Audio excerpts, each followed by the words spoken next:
Hello MLAയിൽ ഇന്ന് തിരുവമ്പാടി മണ്ഡലമാണ് പരിചയപ്പെടുത്തുന്നത്. കോഴിക്കോട് നഗരത്തിൽ നിന്ന് 32.5 കിലോമീറ്റർ അകലെ കിഴക്കുമാറി മലനിരകളാൽ ചുറ്റപ്പെട്ട ഒരു കുടിയേറ്റ പട്ടണ പ്രദേശമാണ് തിരുവമ്പാടി. തുഷാരഗിരി, അരിപ്പാറ, കോഴിപ്പാറ വെള്ളച്ചാട്ടങ്ങൾ ഉൾപ്പെടുന്ന ഈ പ്രദേശം. തിരുവമ്പാടിക്ക് അരികിലൂടെയാണ് ഇരുവഞ്ഞിപ്പുഴ ഒഴുകുന്നത്. 1805 തിരുവമ്പാടി എന്ന പ്രദേശം ബ്രിട്ടീഷ് ഭരണത്തിന് കീഴിലായി രൂപപ്പെടുന്നത്. നായർകൊല്ലി എന്നായിരുന്നു പ്രദേശം മുമ്പ് അറിയപ്പെട്ടിരുന്നത്. 1919 പിയേഴ്സ് ലെസ്ലി എന്ന ബ്രിട്ടീഷ് കമ്പനി തിരുവമ്പാടിയിൽ റബ്ബർ പ്ലാന്റേഷൻ സ്ഥാപിച്ചു. പിന്നീട് കമ്പനി തേയിലത്തോട്ടവും കാപ്പി പ്ലാന്റേഷനും ആരംഭിച്ചത് പ്രദേശത്തിന്റെ വികസനത്തിന് നിർണായകമായി. 1944 മേഖലയിലേക്ക് കോട്ടയത്ത് നിന്നുള്ള ക്രിസ്ത്യൻ കുടുംബങ്ങളുടെ വലിയ കുടിയേറ്റം ആരംഭിക്കുന്നത്. നീണ്ട 29 വർഷക്കാലം UDF പൊന്നുപോലെ കാത്ത മണ്ഡലമാണ് തിരുവമ്പാടി. കുടിയേറ്റ ജനതയാണ് തിരുവമ്പാടിയുടെ രാഷ്ട്രീയ ഭാഗതയം നിർണയിച്ചിരുന്നത്. 2006 മണ്ഡലം ഇടത്തോട്ട് മാറി ചിന്തിച്ചത്. തൊട്ടുമുമ്പ് മേപ്പയ്യൂർ MLA ആയിരുന്ന മത്തായി ചാക്കോ എന്ന യുവ നേതാവ് തിരുവമ്പാടിയെ ഇടത്തോട്ട് ചായ്ച്ചു. മത്തായി ചാക്കോയുടെ മരണശേഷം നടന്ന ഉപതെരഞ്ഞെടുപ്പിൽ UDF സർവ്വസന്നാഹങ്ങളുമായി എത്തിയെങ്കിലും മണ്ഡലം LDFനെ കൈവിട്ടില്ല. 2011 UDF തിരിച്ചുപിടിച്ചെങ്കിലും കഴിഞ്ഞ 2 തവണയും ഇടതുമുന്നണി സ്ഥാനാർത്ഥികളാണ് തിരുവമ്പാടിയിൽ നിന്ന് നിയമസഭയിലെത്തിയത്. 2021 മുസ്ലിം ലീഗിലെ CP ചെറിയ മുഹമ്മദിനെ 4643 വോട്ടുകൾക്കാണ് CPIMന്റെ യുവ നേതാവ് ലിൻഡോ ജോസഫ് തറപറ്റിച്ചത്. തിരുവമ്പാടിയിൽ ചെങ്കൊടി പാറിച്ച ലിൻഡോ ജോസഫ് MLA ഇന്ന് ന്യൂസ് മലയാളം സ്റ്റുഡിയോയിൽ അതിഥിയായി എത്തുന്നു. SFIയിലൂടെ രാഷ്ട്രീയ പ്രവേശം. കൂടരഞ്ഞി പഞ്ചായത്ത് പ്രസിഡന്റ് ആയിരിക്കെയാണ് 2021 നിയമസഭയിലേക്ക് മത്സരിക്കുന്നത്. CPIM കോഴിക്കോട് ജില്ലാ കമ്മിറ്റി അംഗം കൂടിയാണ് ലിൻഡോ. MLAയോട് നമുക്ക് ചില ചോദ്യങ്ങളുണ്ട്. അതിനു മുമ്പ് മണ്ഡലത്തിന്റെ വിശദ ചിത്രം പരിശോധിക്കാം.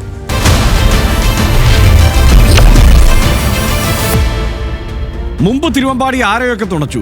കഴിഞ്ഞ തെരഞ്ഞെടുപ്പുകളിലെ ട്രെൻഡുകൾ എങ്ങനെയായിരുന്നു? ആ കണക്കുകളിൽ നിന്നും നമുക്ക് ചിലതൊക്കെ കണക്ക് കൂട്ടിയെടുക്കാനുമാവും. കാണാം മണ്ഡല ചിത്രം.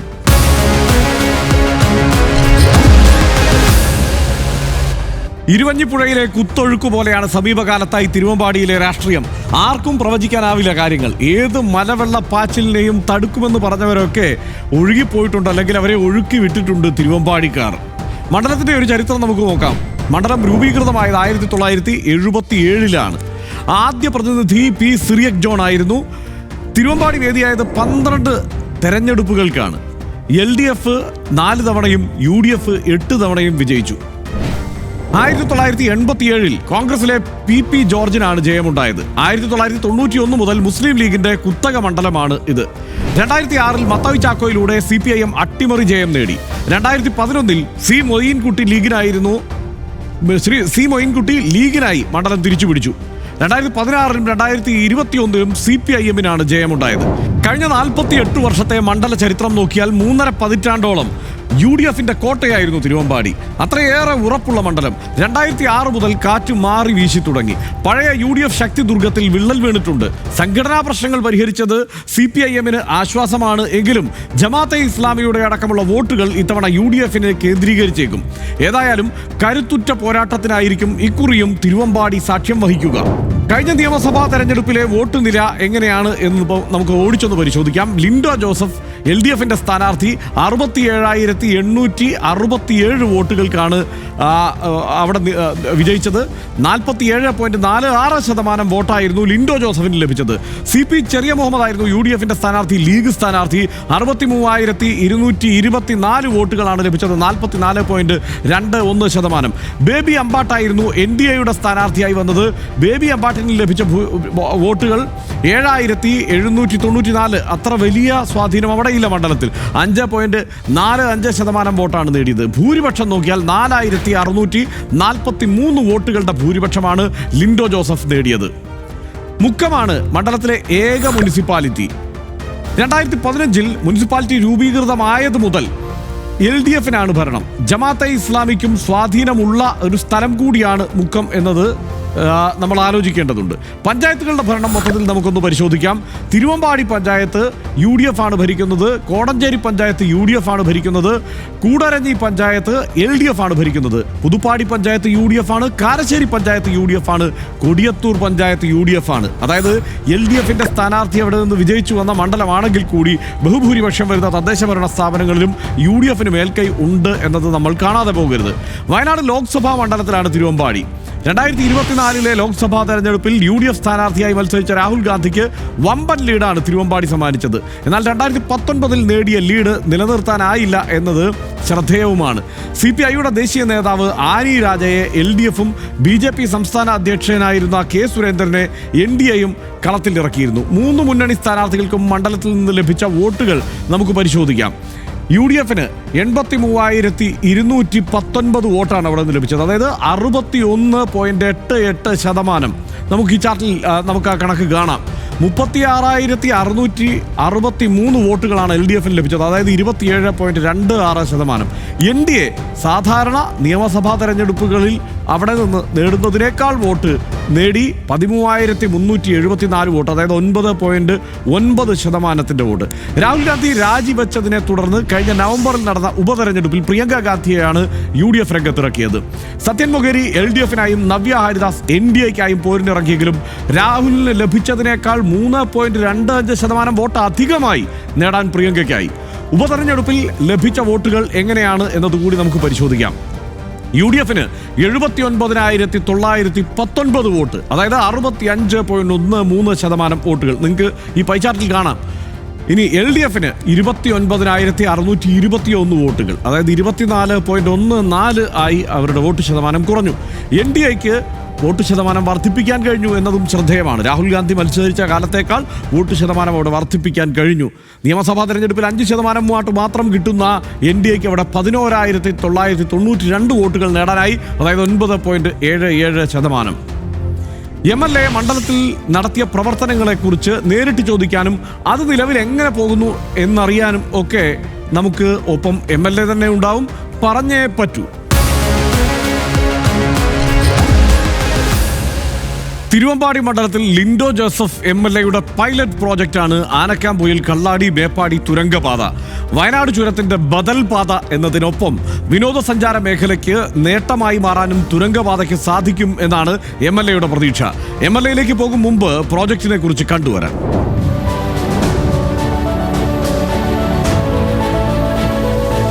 കോഴിക്കോട് ജില്ലയിലെ മുറിപ്പുഴ മുതൽ വയനാട് കള്ളാടിയിലെ മീനാക്ഷി പാലം വരെ 8.735 കിലോമീറ്റർ ദൈർഘ്യമുള്ള പാതയിൽ 8.11 കിലോമീറ്റർ ദൂരവും ഇരട്ട തുരങ്കമാണ്. വയനാട് ജില്ലയിൽ 5.58 കിലോമീറ്ററും കോഴിക്കോട് ജില്ലയിൽ 3.15 കിലോമീറ്ററും നീളം വരുന്ന കേരളത്തിലെ ഏറ്റവും വലിയ അടിസ്ഥാന സൗകര്യ വികസന പദ്ധതികളിലൊന്നാണിത്. ഹൈവേ ആയിട്ട് ബന്ധിപ്പിച്ചു കഴിഞ്ഞാൽ ടൂറിസമായിട്ട് ബന്ധപ്പെട്ടും നല്ലൊരു ഡെസ്റ്റിനേഷനായിട്ട് മാറും. എന്നാ വരേണ്ടതാണ്. ഈ സമയത്താണത് റെഡിയായത്, പാസ്സായതെന്ന് മാത്രം. പദ്ധതിക്കായി 33 ഹെക്ടർ ഭൂമിയാണ് ഏറ്റെടുക്കുന്നത്. 5,771 മീറ്റർ വനമേഖലയിലൂടെയും 2,964 മീറ്റർ സ്വകാര്യ ഭൂമിയിലൂടെയുമാണ് തുരങ്കപാത കടന്നു പോകുന്നത്. നല്ല സന്തോഷമാണ്. വയനാട് പോവല്ലേ, നല്ല സന്തോഷമാണ്. വയനാട് ജില്ലയിലെ 8.055 ഹെക്ടർ സ്വകാര്യ ഭൂമിയും കോഴിക്കോട് ജില്ലയിലെ 8.1225 ഹെക്ടർ ഭൂമിയും ഏറ്റെടുത്തു കൈമാറി. നിലവിലുള്ള സൗകര്യത്തിൽ എപ്പോഴും മുടക്കം വരുന്നുണ്ട്. വാഹനങ്ങളൊക്കെ കുടുങ്ങി ബ്ലോക്കായിട്ടും യാഥാർത്ഥ്യമാകുകയാണെങ്കിൽ വയനാട്ടിലായിട്ടുള്ള ദൂരം വളരെയധികം കുറയുകയും ചെയ്യും. വയനാട്ടിൽ മേപ്പാടി കള്ളാടി ചൂരൽമല റോഡ്, കോഴിക്കോട് ആനക്കാംപൊയിൽ മുത്തപ്പൻപുഴ മുറിപ്പുഴ റോഡ് എന്നീ 2 റോഡുകൾ തുരങ്കപാതയുമായി ബന്ധിപ്പിക്കും. കള്ളാടിയിൽ മീനാക്ഷി പാലത്ത് സമുദ്രനിരപ്പിൽ നിന്ന് 851 മീറ്റർ ഉയരത്തിലാണ് വയനാട്ടിലെ പ്രവേശന കവാടം. കിഫ്ബി പദ്ധതിയിൽ ഉൾപ്പെടുത്തിയുള്ള പദ്ധതിയുടെ നിർമ്മാണ ചെലവ് 2,134.5 കോടി രൂപയാണ്. കൊങ്കൺ റെയിൽവേ കോർപ്പറേഷൻ ലിമിറ്റഡാണ് നിർവഹണ ഏജൻസി. ഭോപ്പാൽ ആസ്ഥാനമായ ദിലീപ് ബിൽഡ്കോൺ ലിമിറ്റഡ് എന്ന കമ്പനിക്കാണ് തുരങ്കപാതയുടെ നിർമ്മാണ കരാർ. ന്യൂസ് മലയാളം, കോഴിക്കോട്. സംസ്ഥാനത്തിന്റെ തന്നെ അഭിമാന പദ്ധതിയായി മാറിയേക്കാവുന്ന പദ്ധതിയാണ് വയനാട്ടിലേക്കുള്ള പ്രത്യേക തുരങ്കപാത. എന്തായാലും ഇതടക്കമുള്ള വിഷയങ്ങളെക്കുറിച്ച് സംസാരിക്കാൻ ഹലോ MLAയിൽ ഇന്നിപ്പോൾ ലിൻഡോ ജോസഫ് തന്നെയാണ് എത്തിയിരിക്കുന്നത്. ലിൻഡോ, ഹലോ MLAയിലേക്ക് സ്വാഗതം. Thank you. എന്തായാലും അഭിമാന പദ്ധതിയൊക്കെ തന്നെയാണ്. ഞങ്ങളിവിടെ നേരത്തെ കാണിച്ചു ഈ ആനക്കാംപൊയിൽ കള്ളാടി മേപ്പാടി തുരങ്കപാതയൊക്കെ. പക്ഷെ കഴിഞ്ഞ 4.5 വർഷത്തിനിടെ ഒട്ടനവധി പ്രവർത്തനങ്ങൾ മണ്ഡലത്തിൽ നടത്തിയിട്ടുണ്ട് ലിൻഡോ, എന്ന കാര്യത്തിൽ സംശയമൊന്നുമില്ല. പക്ഷേ ഇതിലേറ്റവും കൂടുതൽ സംതൃപ്തി നൽകിയ പദ്ധതി ഏതായിരിക്കും? പൂർത്തിയാക്കിയ പദ്ധതി എന്ന നിലയിൽ നമുക്ക് ഏറ്റവും സന്തോഷത്തോടു കൂടി പറയാൻ കഴിയുന്നൊരു കാര്യം നമ്മുടെ മലയോര ഹൈവേയാണ്. കോടഞ്ചേരി മുതൽ കക്കാടംപൊലി വരെയുള്ള റീച്ച് കേരളത്തിൻ്റെ ആരാധനായ മുഖ്യമന്ത്രിയാണ് നാടിനു വേണ്ടി തുറന്നു കൊടുത്തത്. മലയോര മേഖല തീർത്തും വികസന കാര്യത്തിൽ പിന്നോട്ട് നിന്നിരുന്നൊരു കാലഘട്ടം ഉണ്ടായിരുന്നു.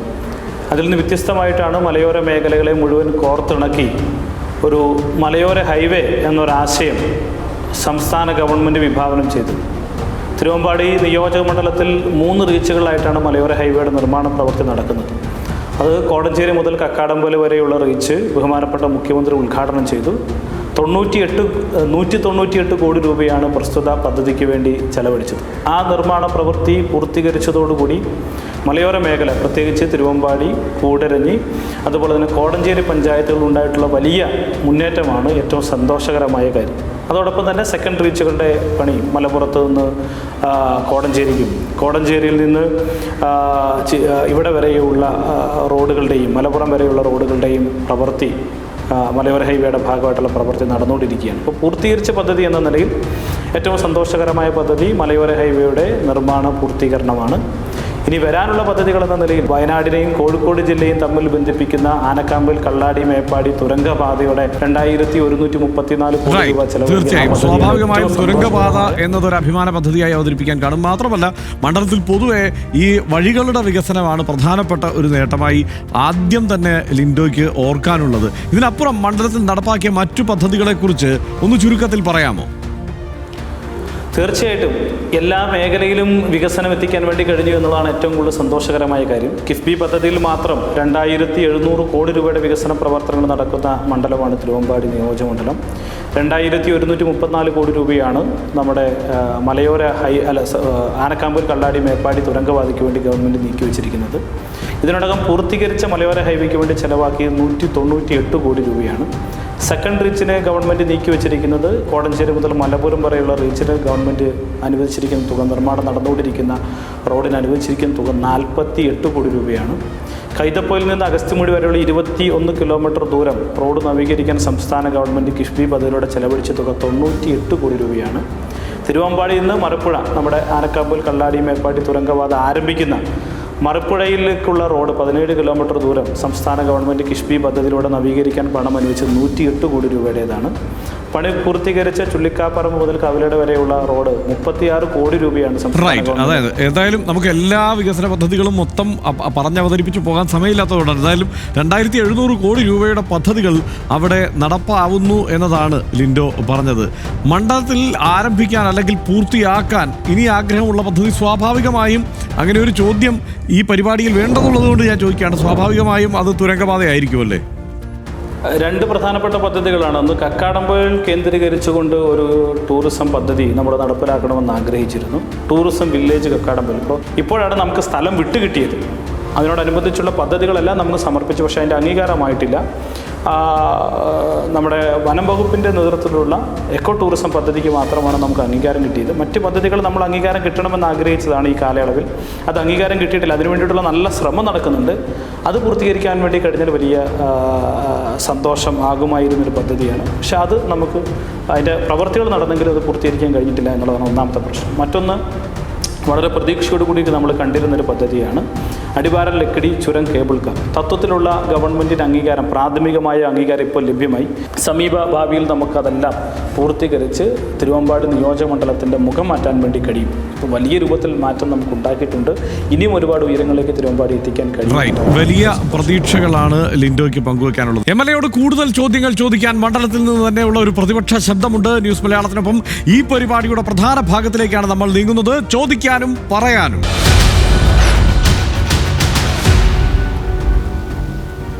നേരത്തെ പറഞ്ഞല്ലോ, ഒരു പ്രതിപക്ഷ ശബ്ദം MLA യോട് ചോദ്യങ്ങൾ ചോദിക്കാനുണ്ട് എന്നത് CP ചെറിയ മുഹമ്മദാണ്. മുസ്ലിം ലീഗിന്റെ സംസ്ഥാന സെക്രട്ടറി കൂടിയാണ് അദ്ദേഹം നേരത്തെ ചോദിച്ച ചില ചോദ്യങ്ങളാണ് ഇപ്പോൾ നമുക്ക് ലിൻഡോ ജോസഫിനോട് ആവർത്തിക്കാനുള്ളത്. ആ ചോദ്യങ്ങൾക്കുള്ള ഉത്തരമാണ് നമ്മൾ കേൾക്കാൻ പോകുന്നത്. ആദ്യത്തെ ചോദ്യത്തിലേക്ക്. MLA യോട് ചോദിക്കാനുള്ള ചോദ്യങ്ങൾ എന്ന് പറഞ്ഞാൽ, MLA മത്സര സമയത്ത് ഈ നാടിനും ജനങ്ങൾക്കും ഉറപ്പ് കൊടുത്ത് അത് വെച്ച് വോട്ട് വാങ്ങി ജയിച്ചു പോയ ഒരാളാണ്. അങ്ങനത്തെ ഒരു വ്യക്തി ഇപ്പോൾ 4 വർഷം കഴിഞ്ഞ് 5-ാം വർഷത്തിലേക്ക് ഏതാണ്ട് പൂർത്തിയാനും ഏതാനും മാസങ്ങളേ ഉള്ളൂ. പക്ഷേ ഇതിനിടയിൽ അടിസ്ഥാനപരമായ പ്രശ്നങ്ങൾ ചോദ്യങ്ങളൊക്കെ ഒരുപാട് ഉണ്ട്. പക്ഷേ ഈ തിരുവമ്പാടി നിയോജകമണ്ഡലം എന്ന് കേൾക്കുമ്പോൾ തന്നെ അതൊരു മലയോര കുടിയേറ്റ മേഖലയാണ്. ഇവിടുത്തെ ജീവിതം എന്നത് കൃഷിയെ ആശ്രയിച്ചാണ്. അവർ കാർഷിക ബന്ധമായ ഒരു മണ്ഡലത്തിൽ ജനങ്ങളുടെ ജീവിതത്തിൻ്റെ ഏറ്റവും പ്രധാനപ്പെട്ട ഒരു ഘടകം അതാണ്. പക്ഷേ ഈ നാട്ടിലെ കർഷകരോട് പറഞ്ഞ വാക്ക് പാലിക്കാൻ കഴിഞ്ഞിട്ടുണ്ടോ? അതാണ് ഏറ്റവും പ്രസക്തമായ ചോദ്യം. അതിലേറ്റവും പ്രധാനം ഇപ്പോൾ എവിടെ എത്തി എന്താണ്, വേൾഡ് ആനിമൽ ആൻഡ് ഹ്യൂമൻ കോൺഫ്ലിക്റ്റിലേക്ക്. അതൊരു മനുഷ്യജീവൻ ഓരോ ദിവസവും കൊന്നുകൊണ്ടിരിക്കുന്ന വല്ലാത്തൊരു സാഹചര്യം. റൈറ്റ്. അതായത് പ്രധാനപ്പെട്ട ഒരു ചോദ്യം എന്നത് ലിൻഡോ കേട്ടല്ലോ. അതായത് മാൻ ആനിമൽ കോൺഫ്ലിക്റ്റിൽ എന്ത് ചെയ്തു, അതിലെന്ത് ഇടപെടലുണ്ടായി? കർഷകരാണല്ലോ ആ മണ്ഡലത്തിലെ ഏറ്റവും വലിയ കരുത്ത്, അവിടെ ജീവിച്ചു പോകുന്നവർ. അവർക്ക് വേണ്ടി എന്ത് ചെയ്തു ലിൻഡോ? CP മാഷ് ചോദിച്ച ചോദ്യങ്ങൾ എല്ലാവരും അറിയേണ്ടുന്ന കാര്യങ്ങൾ തന്നെയാണ്. ആ ചോദ്യം ചോദിച്ചതിൽ പ്രത്യേകം നന്ദി അദ്ദേഹത്തോട് അറിയിക്കുകയാണ്. തിരുവമ്പാടി നിയോജകമണ്ഡലത്തിന് MLA തിരഞ്ഞെടുക്കപ്പെടുമ്പോൾ ഏറ്റവും പ്രധാനപ്പെട്ട പ്രശ്നമായി അദ്ദേഹം പറഞ്ഞൊരു കാര്യം ഹ്യൂമൻ ആനിമൽ കോൺഫ്ലിക്റ്റാണ്. 19 കിലോമീറ്റർ ദൂരം മാത്രമാണ് തിരുവമ്പാടി നിയോജകമണ്ഡലത്തിൽ ഫെൻസിങ് ഉണ്ടായിരുന്നത്. ഇന്ന് 57.5 കിലോമീറ്റർ ദൂരം ഫെൻസിങ് നടപ്പിലാക്കാൻ വേണ്ടി കഴിഞ്ഞു എന്നുള്ളതാണ്. അത് നബാർഡ് ഫണ്ടിലും RKB പദ്ധതിയിലും MLA ഫണ്ടും ഉപയോഗപ്പെടുത്തി ഫെൻസിങ് നടത്തി. തിരുവമ്പാടി നിയോജകമണ്ഡലത്തിലെ ചരിത്രത്തിൽ ഇന്ന് വരെ ഒരാളും MLA ഫണ്ട് ഉപയോഗപ്പെടുത്തി ഫെൻസിങ് നടത്താൻ വേണ്ടിയിട്ടുള്ള തീരുമാനമെടുത്തിട്ടേ ഇല്ല. അതാണ് ആദ്യത്തെ കാര്യം. രണ്ടാമത് ഹ്യൂമൻ ആനിമൽ കോൺഫ്ലിക്റ്റ് ഒരു പ്രധാനപ്പെട്ട പ്രശ്നമാണ്. ആ പ്രശ്നത്തെ നേരിടുന്നതിന് പലപ്പോഴും നമുക്ക് സഹായകരമായിട്ടുണ്ടാകുന്നത് ഫോറസ്റ്റ് ഡിപ്പാർട്ട്മെൻറ്റ് RRT സംഘമാണ്. ആ RRT സംഘം എന്ന് പറഞ്ഞാൽ താമരശ്ശേരി റേഞ്ചിന് കീഴിൽ ഒറ്റ RRT സംഘവും. പലപ്പോഴും അത് പെരുവണ്ണാമുടിയിലോ അല്ലെങ്കിൽ കൂരാച്ചുണ്ടിലോ ഒക്കെ ഏതെങ്കിലും ഒരു ഇൻസിഡൻറ്റിൻ്റെ ഭാഗമായി അവിടെ പ്രവർത്തിച്ചുകൊണ്ടിരിക്കുമ്പോഴായിരിക്കും ചിലപ്പോൾ കക്കാടംപൊയിൽ, പൂവാറന്തോട്, അല്ലെങ്കിൽ നമ്മുടെ ചിപ്പിലിത്തോട്, അല്ലെങ്കിൽ കോടഞ്ചേരി, അല്ലെങ്കിൽ മറ്റേതെങ്കിലും സ്ഥലത്ത് പ്രശ്നം ഉണ്ടാകുന്നത്. അപ്പോൾ വരാനുള്ളത് ഒരൊറ്റ RRTയാണ്. അപ്പോൾ ഈ RRTകളുടെ ദുരിതം മനസ്സിലാക്കിയാണ് ആനക്കാമ്പൊയിൽ നമ്മുടെ എടത്തറ സെക്ഷൻ കേന്ദ്രീകരിച്ചുകൊണ്ട് ആനക്കാമ്പൊയിൽ കേന്ദ്രീകരിച്ചുകൊണ്ട് പുതിയ RRT രൂപീകരിക്കാനും RRTക്ക് ആവശ്യമായ എല്ലാ സൗകര്യങ്ങളും ഒരുക്കി കൊടുക്കാൻ MLA ഫണ്ടിൽ നിന്ന് വാഹനം ഉൾപ്പെടെയുള്ള കാര്യങ്ങൾ ഒരുക്കി കൊടുക്കാൻ ആവശ്യമായിട്ടുള്ള ക്രമീകരണം അതിൻ്റെ ഭാഗമായിട്ടാണ് ചെയ്തത്. അതോടൊപ്പം തന്നെ നമ്മുടെ മണ്ഡലത്തിലെ മുഴുവൻ കർഷക പ്രതിനിധികളെയും വിളിച്ചു ചേർത്ത് അവർക്ക് പറയാനുള്ളത് കേട്ട് ഈ വിഷയത്തിന് പരിഹാരം ഉണ്ടാക്കുക എന്നുള്ളതാണ് നമ്മൾ ശ്രമിക്കുന്നത്. അതിൻ്റെ ഭാഗമായിട്ട് മുഴുവൻ കർഷകരെയും കേട്ടു. അവരുടെ എല്ലാം അഭിപ്രായത്തിൻ്റെ അടിസ്ഥാനത്തിൽ ജനകീയമായ ഒരു RRT നമുക്ക് വന്യജീവി സംഘർഷങ്ങൾ കുറയ്ക്കുന്നത്. അതായത് ആ നിലയ്ക്ക് ഒട്ടേറെ പദ്ധതികൾ നടപ്പാക്കാൻ കഴിഞ്ഞു. 57 കിലോമീറ്ററായി ഫെൻസിങ്ങിനെ വർദ്ധിപ്പിക്കാൻ കഴിഞ്ഞു എന്നതടക്കമാണ് ലിൻഡോ പറഞ്ഞു വയ്ക്കുന്നത്. ലിൻഡോ, ഇനി നമുക്ക് അടുത്ത ചോദ്യത്തിലേക്ക് കടക്കാം. അടുത്ത ചോദ്യം കേൾക്കാം.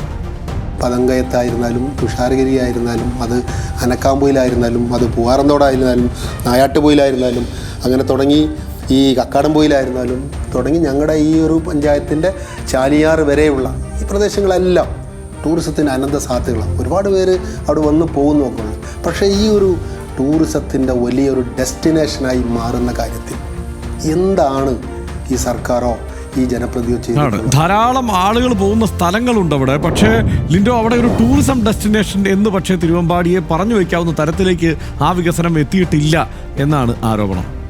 ഇപ്പോൾ ടൂറിസം എന്നത് ഞാൻ നേരത്തെ സൂചിപ്പിച്ചതുപോലെ നമ്മുടെ ഈ പ്രദേശത്തിൻ്റെ ഏറ്റവും പ്രധാനപ്പെട്ട ഒരു കാര്യം തന്നെയാണ്. അതിലേറ്റവും ശ്രദ്ധേയമായ ഇടപെടൽ ഗവൺമെൻറ് നടത്തിയത് പശ്ചാത്തല മേഖലയിൽ ഒരുപാട് പുറകിലായിരുന്നു തിരുവമ്പാടി. ടൂറിസത്തെ ഡെവലപ്പ് ചെയ്യാൻ ഏറ്റവും പ്രധാനമായിട്ടാണ് പശ്ചാത്തല മേഖലയിൽ വികസനമാണ്. അതാണ് ഞാൻ നേരത്തെ സൂചിപ്പിച്ചത്. മലയോര ഹൈവേയുടെ പൂർത്തീകരണമാണ് കക്കാടംപൊയിലിനെ എക്സ്പ്ലോർ ചെയ്യാൻ നാട്ടിലെ മുഴുവൻ ആളുകൾക്കും വരാൻ കഴിയുന്ന രൂപത്തിലേക്ക് മാറിയത്. അപ്പോൾ അവിടേക്ക് നിർമ്മിച്ച മലയോര ഹൈവേ ഇതിനൊരു ഉദാഹരണമാണ്. ഇപ്പോൾ അദ്ദേഹം സംസാരിച്ച പുലിക്കയം എന്ന് പറയുന്ന പ്രദേശം, പതങ്കയം ഉൾപ്പെടുന്ന പ്രദേശം, ആ പ്രദേശത്തൂടെയാണ് ഈ മലയോര ഹൈവേ കടന്നു പോകുന്നത്. ഇപ്പോൾ തിരുവമ്പാടിൽ നിന്ന് മറുപുഴയിലേക്ക് പോകുന്ന റോഡ് നമ്മുടെ പ്രധാനപ്പെട്ട ഡെസ്റ്റിനേഷനായ അരിപ്പാറ വാട്ടർഫാൾസിലൂടെ സമീപത്തൂടെയാണ് കടന്നു പോകുന്നത്. അപ്പോൾ ഇതെല്ലാം ടൂറിസം മേഖലയെ കോർത്തിണക്കാൻ വേണ്ടി നാം നടത്തിയിട്ടുള്ള അടിസ്ഥാനപരമായ കാര്യങ്ങളാണ്. അടിസ്ഥാന വികസനം ഇല്ലാതെ ടൂറിസം മേഖലയിൽ നമുക്ക് വലിയ കുതിച്ചേട്ടം നടത്താൻ വേണ്ടി കഴിയില്ല. അപ്പോൾ അടിസ്ഥാന വികസനത്തിൽ നമ്മൾ വലിയ ഊന്നൽ നൽകി അത് പൂർത്തീകരിച്ചുകൊണ്ടിരിക്കുകയാണ്. അടിസ്ഥാന വികസനം തന്നെയാണ് ടൂറിസത്തിന്റെ വികസനത്തിലേക്കുള്ള പ്രധാന പാത എന്ന് ലിൻഡോ പറയുന്നു. ലിൻഡോ, മൂന്നാമത്തെ ചോദ്യം കൂടി നമുക്ക് കേൾക്കാം. മൂന്നാമത്തെ CP ചെറിയോന്റെ മൂന്നാമത്തെ ചോദ്യത്തിലേക്ക്. ചുരത്തിലേക്കുള്ള ഒരു ബദൽ ഒരു റോഡിൻ്റെ കാര്യം. ആ ബദൽ റോഡ് ഇതുവരെയും ചിപ്പിലത്തോട് ഇതുവഴിയുള്ള ആ ബദൽ റോഡ് എത്ര കാലമായി പറയുന്നു? അതിനുവേണ്ടി എത്ര ആ സംരക്ഷണ സമിതിക്കാർ അടിവാരം അതുപോലെ തന്നെ ചുരം സംരക്ഷണ സമിതി എത്ര നിവേദനം കൊടുത്തു? ഇന്നുവരെയും ഒരു പേപ്പർ, ഒരു കടലാസ്, ഒരു പ്രപ്പോസൽ ഈ ജനപ്രതിയുടെ വകയായിട്ട് പോയിട്ടുള്ളത്. അതാണ്, ഒരു കടലാസ് പോലും നീക്കിയിട്ടില്ല എന്നാണ് ബദൽ റോഡിന് വേണ്ടി. അതിനെന്താണ് മറുപടി? CP മാഷ് കാര്യങ്ങൾ മനസ്സിലാക്കുന്നതിനും അറിയുന്നതിലും കുറച്ച് പോരായ്മയുണ്ടെന്ന് എനിക്ക് തോന്നുന്നു. കഴിഞ്ഞ ദിവസം അടിവാരം 30 ഏക്കർ 4-ാം വളവ് റോഡ് നവീകരിക്കുന്നതിന് 4 കോടി രൂപ അനുവദിച്ച് ടെൻഡർ നടപടികളെല്ലാം പൂർത്തീകരിച്ച് നിർമ്മാണം തുടങ്ങി. അതിൻ്റെ പ്രവൃത്തി ഉദ്ഘാടനമാണ് ബഹുമാനപ്പെട്ട പൊതുമരാമത്ത് വകുപ്പ് മന്ത്രി നിർവഹിച്ചത്. അപ്പോൾ ആ ആരോപണത്തിന് മറുപടിയായി. രണ്ടാമത്തെ റോഡ് കൈതപ്പൽ വള്ളിയാട് മണൽവയൽ റോഡാണ്. അതേ ചടങ്ങിൽ തന്നെ നിർമ്മാണ പ്രവൃത്തി ആരംഭിച്ച് നവീകരിക്കുന്നതിൻ്റെ ഫണ്ട് അനുവദിച്ച റോഡാണ് കൈതപ്പൽ വള്ളിയാട് മണൽവയൽ റോഡ്. രണ്ടിനും കൂടെ 6 കോടി രൂപയാണ് സംസ്ഥാന ഗവൺമെൻറ് അനുവദിച്ചത്. പുതുപ്പാടി പഞ്ചായത്തിലെ മറ്റ് വികസന പ്രവർത്തനങ്ങൾ പറയുന്നത് ഈങ്ങാപ്പുഴ കാക്കവയൽ റോഡ് 4 കോടി രൂപയ്ക്ക് ഇപ്പോൾ അനുവദിച്ചിട്ടേ ഉള്ളൂ. അപ്പോൾ എല്ലാ പഞ്ചായത്തുകളും വികസന പ്രവർത്തനങ്ങൾ എത്തിക്കുക എന്നത് ലക്ഷ്യമാണ്. മറ്റൊന്ന് അദ്ദേഹം പറഞ്ഞൊരു കാര്യം കൈതപ്പൊയിൽ അഗസ്ത്യമുറി റോഡിൻ്റെ കാര്യമാണ്. 9 വർഷം എന്നൊക്കെ ചില വാട്സപ്പ് സന്ദേശങ്ങൾ കേട്ടിട്ട് അദ്ദേഹം പറയുകയാണ് 6.5 വർഷത്തോളമായി എന്നുള്ളൊരു യാഥാർത്ഥ്യമാണ്. എന്തുകൊണ്ടായിരുന്നു കാരണം? ആദ്യമെടുത്ത കരാറുകാരൻ ആ പ്രവൃത്തിയിൽ അലംഭാവം കാണിച്ച് അദ്ദേഹത്തിന് നടപടി എടുക്കേണ്ടി വന്നു. അദ്ദേഹത്തെ പ്രവൃത്തിയിൽ നിന്ന് ഒഴിവാക്കേണ്ടി വന്നു.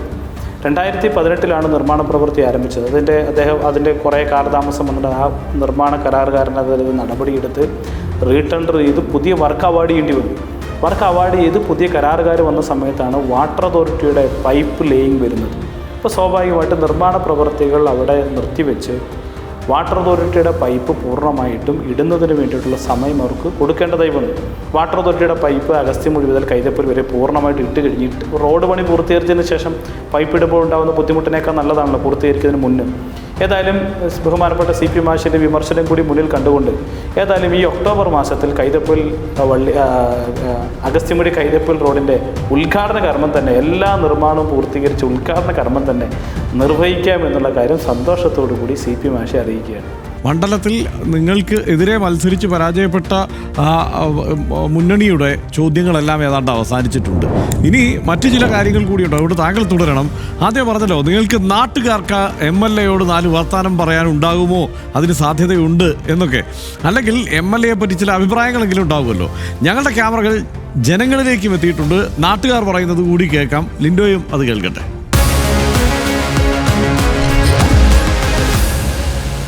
എങ്ങനെയുണ്ട് അദ്ദേഹത്തിന്റെ ഭരണം? മെച്ചപ്പെടുത്തേണ്ടാണോ? എങ്ങനെയാണ് നിങ്ങളുടെ അഭിപ്രായം? എന്താ നമ്മളെ അഭിപ്രായം? അദ്ദേഹത്തിന്റെ ഭരണം കുഴപ്പമില്ല എന്നാണ്. പിന്നെ ഇപ്പോൾ എല്ലാം ഒത്തു കിട്ടൂലല്ലോ. അതിപ്പോൾ ആര് കയറിയാലും എല്ലാം ഒത്തു കിട്ടൂല. നല്ല ഭരണം തന്നെ. MLAയുടെ രീതിയിൽ എല്ലാ രീതിയിലുള്ള ഭരണം നാട്ടുകാര്യത്തിൽ നടത്തുന്നുണ്ട് എന്നാണ് നമ്മളെ അഭിപ്രായം. ഒരുപാട് വികസനങ്ങളും പാലങ്ങളും കാര്യങ്ങളും ഒക്കെ ആയിട്ട് അവിടെ കഴിയുന്നതനുസരിച്ച് നടത്തുന്നുണ്ട്. ഇവിടുത്തെ MLAയുടെ കഴിവ് എന്ന് പറഞ്ഞാൽ അപാര കഴിവാണ്. ഈയിടെയായിട്ട് ഒരു മലയോര മേഖല ഹൈവേ റോഡ് വന്നു, അതിൻ്റെ പണി ഇതിലേർപ്പെട്ടു. പിന്നെ ഈ ജാതി വികസന കാര്യങ്ങൾ ഏറ്റവും മുൻപന്തിൽ നിൽക്കുന്ന കേരളത്തിലെ തന്നെ ഒരു MLA എന്ന് ആണെങ്കിൽ ഞാൻ പറയും. വ്യക്തിപരമായിട്ട് നമുക്ക് ഇങ്ങനെ ഒരു അഭിപ്രായക്കാരൊന്നും ഇതുവരെ ഇല്ല. കുഴപ്പമൊന്നുമില്ല, അങ്ങനെ പോണേ. പിന്നെ റോഡും കാര്യങ്ങളൊക്കെ എല്ലാം ഒക്കെ നല്ല, പിന്നെ മലയോര മേഖലയൊക്കെ നല്ല പ്രവർത്തനമൊക്കെ നടക്കുന്നുണ്ട്. കുഴപ്പമൊന്നുമില്ല, അങ്ങനെ പോകണം. കുഴപ്പമില്ല, നല്ല ഒരു പ്രവർത്തനമാണ്. പിന്നെ എവിടെ കണ്ടാലും നല്ല രോഗിയാണ്, എല്ലാവരോടും നല്ല ഇത്രയൊക്കെ കേട്ടാൽ മതിയാവുന്നിരിക്കുമെന്ന് ലിൻഡോ അല്ലേ? എന്തായാലും അടുത്ത തെരഞ്ഞെടുപ്പിൽ മത്സരിക്കുന്നുണ്ടോ എന്നൊരു ചോദ്യം നേരിട്ട് ചോദിച്ചാൽ സ്വാഭാവികമായും CPIMൻ്റെ ഒരു MLA ഒരു കാരണവശാലും അത് സമ്മതിച്ചു തരില്ല. അത് പാർട്ടിയാണ് തീരുമാനിക്കുന്നത് എന്നായിരിക്കുമല്ലോ പറയുക. അതിന് പകരം വളഞ്ഞു കെട്ടി ഒരു ചോദ്യം ചോദിക്കുക. അടുത്ത തെരഞ്ഞെടുപ്പിൽ ഇടതുമുന്നണി അവിടെ മത്സരിച്ചാൽ, ഇടതുമുന്നണി മത്സരിക്കുമ്പോൾ ഇടതുമുന്നണി സ്ഥാനാർത്ഥി മികച്ച ഭൂരിപക്ഷത്തിൽ ജയിക്കുമോ? 2 ഘട്ടങ്ങളായി നടന്ന ആകെ വികസനം, മണ്ഡലത്തിൽ കൊണ്ടുവന്ന ആകെ വികസന പ്രവർത്തനങ്ങളുടെ തുക, ഇത് നമ്മുടെ മണ്ഡലത്തിലെ ജനങ്ങൾ മനസ്സിലാക്കും. സ്വാഭാവികമായിട്ടും ഈ വികസന പ്രവർത്തനങ്ങൾ തുടരണമെന്ന് ആഗ്രഹിക്കുന്നവരാണ് തിരുവമ്പാടി നിയോജകമണ്ഡലത്തിലെ ജനങ്ങൾ. അതുകൊണ്ട് തീർച്ചയായിട്ടും ഇടതുപക്ഷ അംഗങ്ങൾ ജനിച്ചെങ്കിൽ മാത്രമേ ഈ വികസന പ്രവർത്തനങ്ങൾക്ക് തുടർച്ചയുണ്ടാകുമെന്നും ആ വികസന പ്രവർത്തനങ്ങൾ നമ്മുടെ നാടിൻ്റെ മുഖച്ഛായ മാറ്റാൻ കഴിയും എന്നുള്ള നിലയിലുള്ള വിശ്വാസം ജനങ്ങൾക്കുണ്ട്. ജനങ്ങളെ ചേർത്ത് നിർത്തിയിട്ടുള്ള വികസന പ്രവർത്തനങ്ങളാണ് നമ്മുടെ മണ്ഡലത്തിൽ നമുക്ക് നടപ്പിലാക്കാൻ കഴിഞ്ഞത്. അത് റോഡുകളുടെ കാര്യത്തിലായാലും എല്ലാ പശ്ചാത്തല മേഖലയിലും, വിദ്യാഭ്യാസ മേഖലയിലും, ആരോഗ്യ മേഖലയിലും, ടൂറിസം മേഖലയിലും, കാർഷിക മേഖലയിലും ഒക്കെ നാം കൊണ്ടുവന്ന വികസനക്ഷേമ പ്രവർത്തനങ്ങൾ വിലയിരുത്തി ജനങ്ങൾ അവരുടെ സമ്മതിദാനാവകാശം വളരെ ഭംഗിയായി കൃത്യമായി നിർവഹിക്കട്ടെ. എന്തായാലും ഇടതുമുന്നണി അവിടെ വീണ്ടും വിജയിച്ചു വരും എന്നാണ് ലിൻഡോ ആവർത്തിക്കുന്നത്. കഴിഞ്ഞ പാർലമെന്റ് തെരഞ്ഞെടുപ്പിലെ തദ്ദേശഭരണ സ്ഥാപനങ്ങളിലെ ഇതുവരെയുള്ള ഫലങ്ങളുടെ ഒന്നും സൂചനയ്ക്കനുസരിച്ചായിരിക്കില്ല തീർച്ചയായും അടുത്ത തെരഞ്ഞെടുപ്പിലും 2ാം തവണ ഒരുപക്ഷെ ലിൻഡോ തന്നെ ജയിച്ചു വരും എന്ന് നമുക്കിപ്പോൾ പറയാം. പക്ഷേ ലിൻഡോ അത് സമ്മതിക്കുന്നില്ലെങ്കിൽ കൂടി എന്തായാലും ഈ ഹലോ MLAയിൽ സഹകരിച്ചതിന് നന്ദി ലിൻഡോ. ആരായിരിക്കും എതിരാളി എന്നതാണ് നോക്കേണ്ടത്. ലിൻഡോ അവിടെ മത്സരിക്കാൻ തന്നെയാണ് സാധ്യത ഇടതുമുന്നണി സ്ഥാനാർത്ഥിയായി. എന്നാൽ എതിരാളിയായി CP ചെറിയ മുഹമ്മദ്, അല്പം മുമ്പ് ചോദ്യങ്ങൾ ഉന്നയിച്ച CP ചെറിയ മുഹമ്മദ് തന്നെ മുസ്ലിം ലീഗിൻ്റെ സ്ഥാനാർത്ഥിയായി വന്നേക്കാം. മുസ്ലിം ലീഗിൻ്റെ സംസ്ഥാന സെക്രട്ടറിയാണ്. കഴിഞ്ഞ തവണ അദ്ദേഹം മത്സരിച്ചിരുന്നു എന്നത് നമുക്ക് മുന്നിലുണ്ട്. മറ്റൊന്ന് CK കാസിമാണ്, മുസ്ലിം ലീഗിൻ്റെ ജില്ലാ നേതാവ്. അദ്ദേഹത്തിൻ്റെ പേരും പറഞ്ഞു കേൾക്കുന്നുണ്ട്. ഒരുപക്ഷെ അദ്ദേഹത്തിനും അവിടെ സാധ്യത കൽപ്പിക്കപ്പെടുന്നു. മണ്ഡല ചരിത്രത്തിൽ ഇതുവരെ നടന്ന 12 നിയമസഭാ തെരഞ്ഞെടുപ്പുകളിൽ 8 തവണയും വിജയിച്ചത് ഐക്യജനാധിപത്യ മുന്നണിയാണ്. മണ്ഡലത്തിന്റെ ആകെയുള്ള സ്വഭാവത്തിൽ ഒരു UDF ചായ്വ് പ്രകടമാണ്. പക്ഷേ കഴിഞ്ഞ തെരഞ്ഞെടുപ്പുകളിൽ മണ്ഡലം ഇടത്തോട്ട് ചാഞ്ഞു എന്നത് നമ്മൾ കണ്ടു. കത്തോലിക്ക സഭയുടെയും അതിലൂടെ മലയോരത്തിന്റെ രാഷ്ട്രീയ താല്പര്യങ്ങളും നന്നായി പ്രതിഫലിക്കുന്ന മണ്ഡലമാണ് തിരുവമ്പാടി. അതിക്കുറിയും ജയപരാജയങ്ങളെ സ്വാധീനിക്കുമോ എന്ന് നമുക്ക് കാത്തിരുന്ന് കാണാം. വയനാട് ലോക്സഭാ മണ്ഡലത്തിന്റെ ഭാഗമെന്ന നിലയിൽ മണ്ഡലം പിടിച്ചെടുക്കേണ്ടത് UDFന് അനിവാര്യമാണ്. ജയസാധ്യതയ്ക്കായി മുസ്ലിം ലീഗിൽ നിന്ന് കോൺഗ്രസ് ഈ മണ്ഡലം ഏറ്റെടുത്തേക്കുമെന്ന സൂചനകളുണ്ട്. LDF ലിൻഡോ ജോസഫിന് 2ാം ഊഴം നൽകും എന്നതും ഏറെക്കുറെ ഉറപ്പാണ്. തുടർജയങ്ങളുടെ പശ്ചാത്തലത്തിൽ LDF വലിയ പ്രതീക്ഷ വയ്ക്കുന്നു തിരുവമ്പാടിയിൽ. മലയോര രാഷ്ട്രീയത്തെ പറ്റി ചൂണ്ടിക്കാട്ടിയല്ലോ. വന്യജീവി പ്രശ്നവും ഭൂമി വിഷയങ്ങളും വനം വകുപ്പിന്റെ നിലപാടും ന്യൂനപക്ഷ വിഷയങ്ങളും പലസ്തീൻ പ്രശ്നം മുതൽ കാലാവസ്ഥാ മാറ്റങ്ങൾ വരെ സജീവമായ ചർച്ചയാകും ഇവിടെ. ഇതെല്ലാം ഏതു വശത്തേക്ക് ചാഞ്ഞിരിക്കും എന്നത് തിരുവമ്പാടിയെ സംബന്ധിച്ച് നിർണായകമാകും. വീണ്ടും മറ്റൊരു മണ്ഡലവും MLAയുമായി കണ്ടുമുട്ടാം. നന്ദി, നമസ്കാരം.